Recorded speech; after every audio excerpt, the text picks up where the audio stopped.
There are stories of creators, and we're inspired by them all. We invite you to write your story with us. Your story matters. ABSA. Oh man, we used a beautiful voiceover, cute children's faces to try and soften the blow.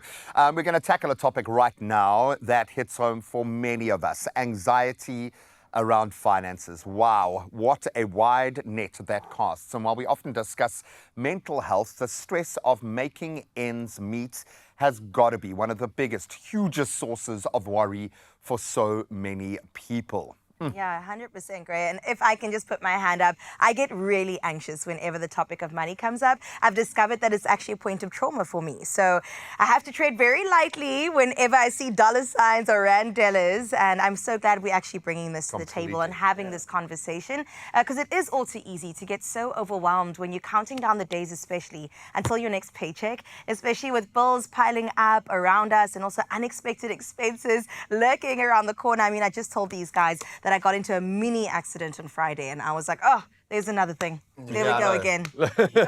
And you can't plan for it, but maybe you can. You can't, but maybe you can, and I think you can be prepared, because I think, listen to this, a study commissioned by South African early wage payment solutions provider found that as much as 76% of South Africans regularly ran out of money before the end of the month. Sure. And on top of this, 57% of South Africans ran out of money as soon as halfway through the month.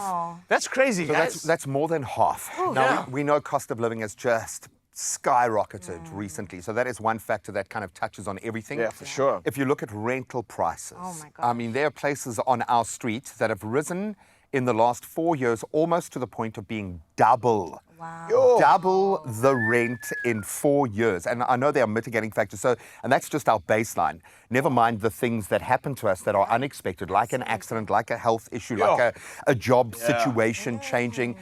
I am yet to discover, and I suppose maybe a great way of breaking this down is because it's, for me, sometimes you'll wake up in the morning and how you feel about the day and the pressures on you, it's overwhelming.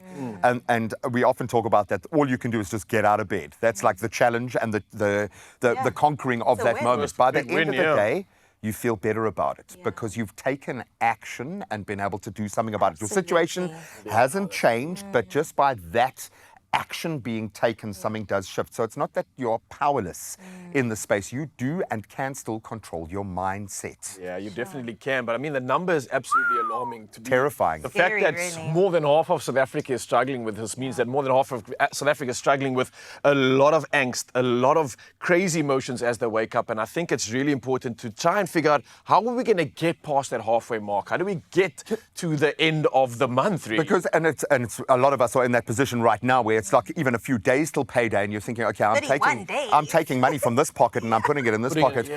But something you said really hit home, because it means you've kind of got to go through your childhood trauma every month when that kind of pressure. How have you been able to, are you able to put that in its box? Yeah. It is a really challenging thing, and I think I kind of ignored it to the point where I couldn't. And I was like, oh, this is actually causing issues with myself, my bank account, where you're avoiding too. It's like I'm just spending blindly. I'm not even going to look at what's going on. Denial.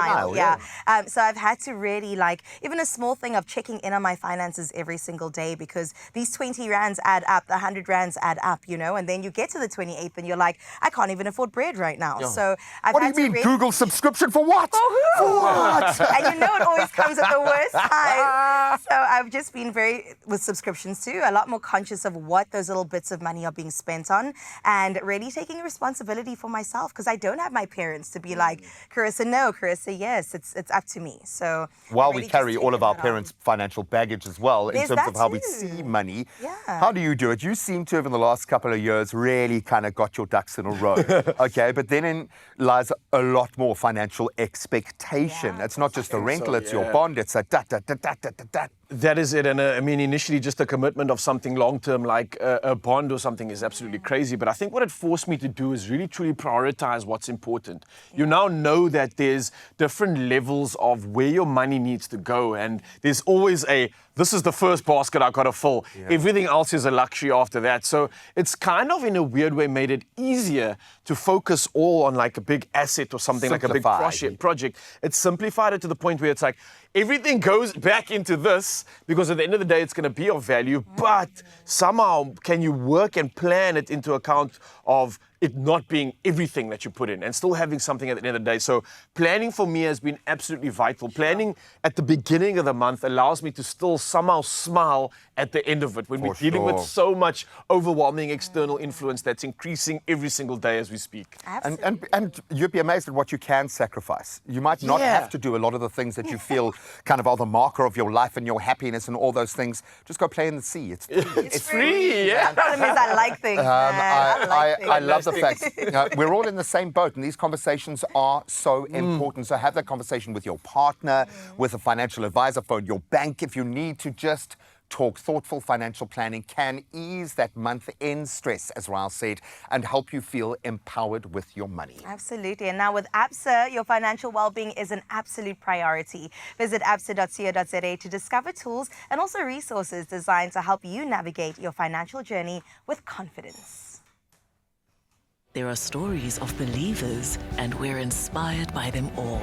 We invite you to write your story with us. Your story matters. ABSA.